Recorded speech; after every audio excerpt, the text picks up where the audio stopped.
Snow photos can be tricky. They sometimes look flat or harsh straight out of the camera.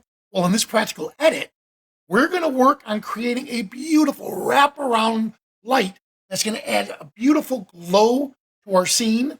Well, let me give you an example.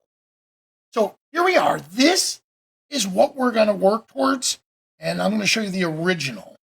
This is what we started with here. It's a nice photo. Ooh, but look how we're going to add that nice glow effect where it wraps around and just makes this image look really good. Well, let's start with the original. All right, so the first thing we're going to do is we'll come over here to the develop tool, and what I need to do is I'm going to let it help me with the auto adjustment just to give me an idea. Now, I like what it did because it's trying to match it to increase this, to make the scene look better, but I'm going to take exposure and I'm going to purposely make it look a little overexposed. I love what it's doing with the shadows.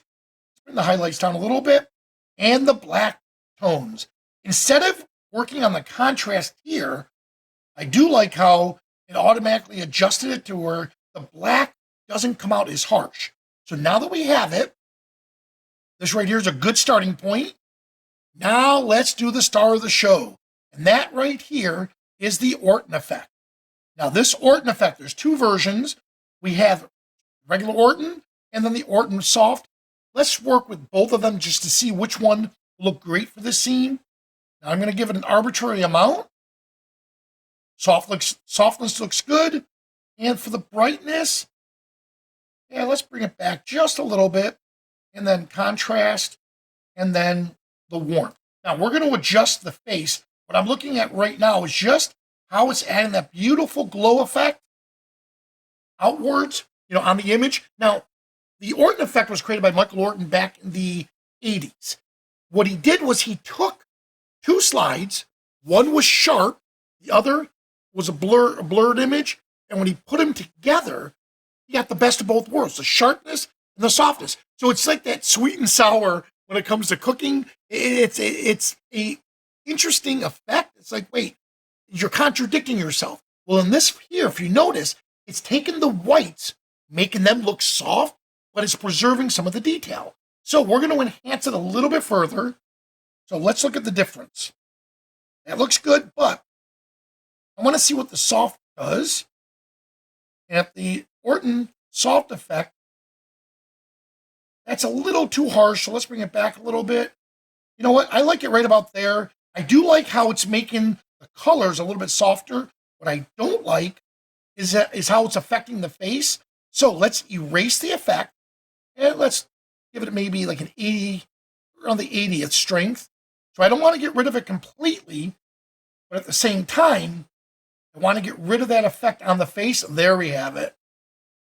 Look at that. That came out really good. So we could stop right here, and we accomplished that look, that nice glowing wraparound light.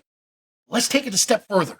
So from here, sticking with the creative tools, let's come to map, and I'll just give it an arbitrary amount for now. But this is right here, the fading effect. There we go. I want to mute the colors and bring down the vividness just a bit. Let's look at the difference. Yeah, it's tying in those colors, or it's taking those colors from just the luminosity of them, and it's giving that flat look to it. But once again, we don't want it on the face. So let's come back in. Let's get rid of it. There we go. So we have that set, and I want to apply one more effect for this, and I do want to bring back some of the detail. So I'm going to come in here, and I like to increase the medium, and then I make this almost like an arrow shape right in here. Notice how it comes in. Now let's look at the effect it's doing for us. So here it is. Give it time to process. Without it, with it, look how it's giving that little extra detail to the scene. Now that we have it set, let's look at the before and after. We took a good photo and gave it more character.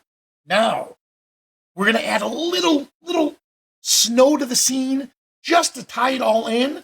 So the snow effect is an overlay. You could get these on Luminar Marketplace, or you could actually look online and find some free versions of the snow. So here it is. I'm going to come down to screen. Oh, I like screen. And we'll blur it in a moment. But as you can guess, we are going to brush it off the face because I don't want that distracting. Maybe put a little bit, but that looks good right about there. And there's that one right on his forehead. There we go. All right, that looks good. But we're going to come down here to blur. Add a little Gaussian blur. And right about there. Yep, there we have it.